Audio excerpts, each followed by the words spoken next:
नमस्कार बेटिया, हमेशा खुश रहो। I am JVN Manisha Sharma, faculty of education and methodology, department of journalism. Today I will discuss elements of a good voice. कौन कौन से एलिमेंट्स हैं जो आपकी आवाज में होने चाहिए जब आप रेडियो पर शो करते हो। उसके लिए सबसे पहले तो एक रिदम होनी चाहिए। जब आपकी आवाज में रिदम होगी तो आपका जो प्रस्तुतिकरण है, जो प्रेजेंटेशन है, वो अच्छा लगेगा।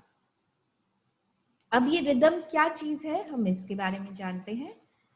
To master one's rhythm is to speak at a proper speed, taking time for pauses and to catch one's breath. देखिए रिदम क्या है, आप कितनी स्पीड पे अपनी बात को बोल रहे हैं। देखिए आपकी आवाज में इतनी स्पीड होनी चाहिए। जब आप कुछ भी प्रेजेंट कर रहे हैं तो आपकी स्पीड इतनी होनी चाहिए कि आप जो भी कुछ बोल रहे हैं सामने वाला उस बात को सुन के उसकी डिकोडिंग करे। जब तक कि डिकोडिंग नहीं होगी आपका मैसेज प्रॉपरली कन्वे नहीं हो पाएगा। तो आप एक शब्द और दूसरे शब्द को बोलने में कितना टाइम लेते हैं और आपकी स्पीड कैसी है, आपका पिच कैसा है, ये सारी चीज़ें जो है वो रिदम में कंसिडर होती हैं। तो एक प्रॉपर स्पीड आपके बोलने में होनी चाहिए। अब मान लीजिए इसी चीज़ को मैं जल्दी जल्दी जल्दी जल्दी बोलने लग जाऊँ तो आपको फिर कुछ समझ में नहीं आएगा। तो एक एक जो गैप है आपके शब्दों के बीच में वो मेंटेन करना, आपके जो पॉजेज हैं उनको मेंटेन करना बहुत ज़रूरी है। अब एक चीज आपने नोट करी होगी कि जब आप जल्दी जल्दी किसी चीज को बोलते हैं तो आपको सांस लेने का टाइम नहीं मिलता।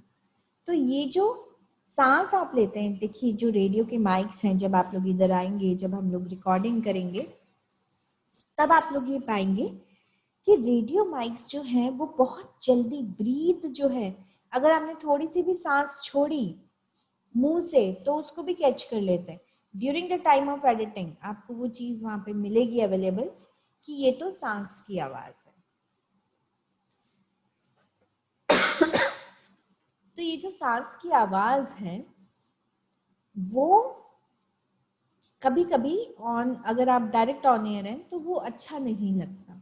तो अगर आपकी रिदम प्रॉपर होगी, बोलने की स्पीड प्रॉपर होगी, तो आपको ब्रीदिंग टाइम भी जो है वो उसमें मिल जाएगा।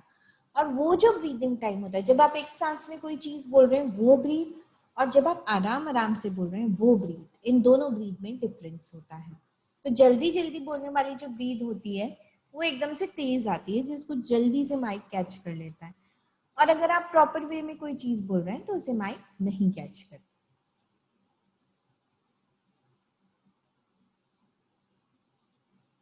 Proper rhythm allows you to read a long paper in a consistent fashion with no difference in speed between the beginning and the end. Proper rhythm will prevent you from losing your breath before you have finished reading a story.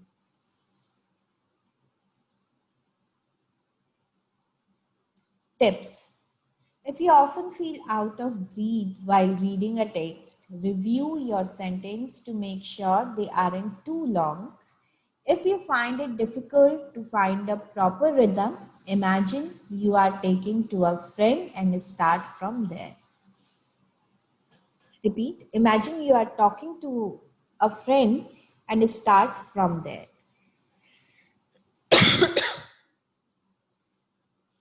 क्या करेंगे आप अपनी speed को maintain करने के लिए?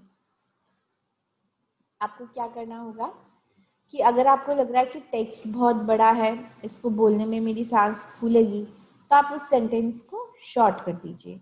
एक और तरीका होता है, देखिए जब आप लोग यहाँ पे आएंगे तब मैं आपको बताऊंगी कि आवाज के अंदर मॉड्यूलेशन लाने के लिए या रिदम को मेंटेन करने के लिए किस तरीके की एक्सरसाइज की जाती हैं, और जो आपका कंटेंट है, सब्जेक्ट मटेरियल है, उसको कैसे डिवाइड किया जाता है।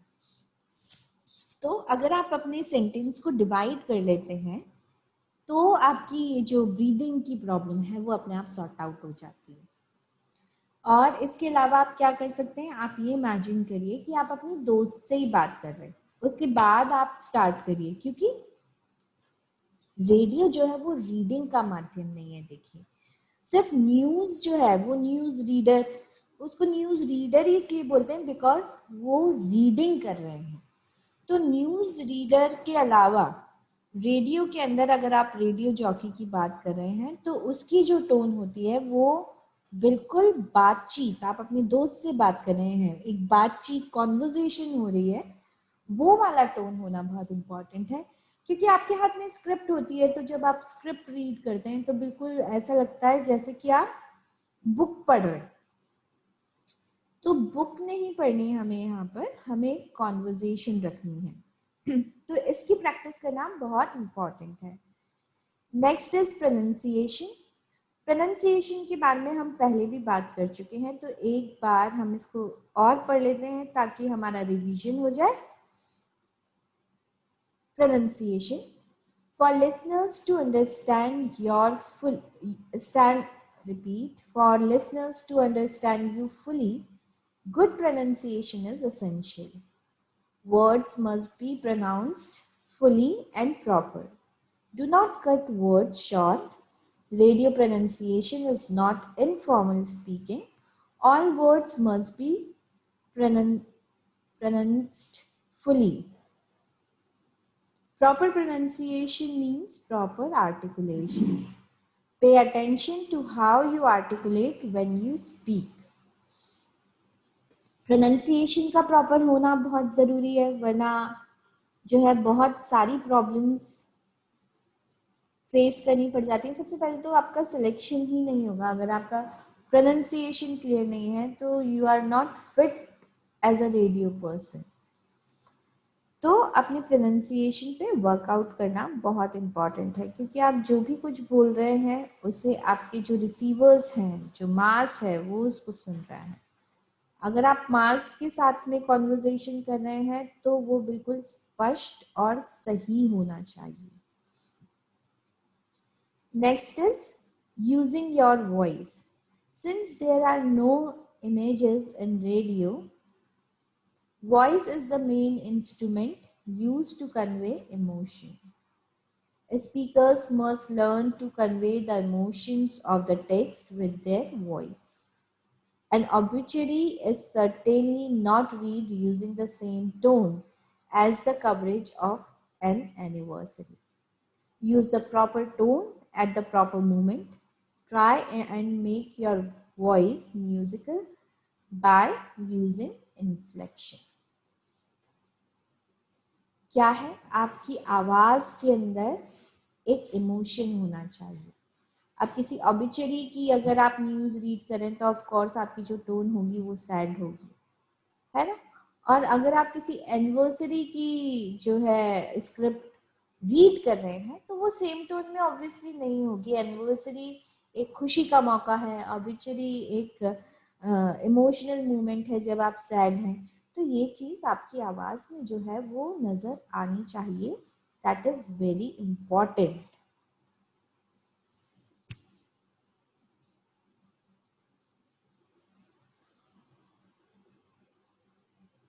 इमोशंस आपकी आवाज में होने चाहिए। Fluctuation. When reading for radio, your voice must fluctuate. There are moments when one's tone must be higher and other moment when it should be lower. Certain words deserve more emphasis than others. For instance, the beginning and ending of a news story will not be read with the same intensity as the middle of the story. क्या समझ में आया कि fluctuate होनी चाहिए आपकी आवाज में, फ्लक्चुएशन होनी चाहिए। जिन शब्दों पर एम्फेसिस डालना है, जोर डालना है, उन शब्दों पर जोर डालना चाहिए और जिन शब्दों को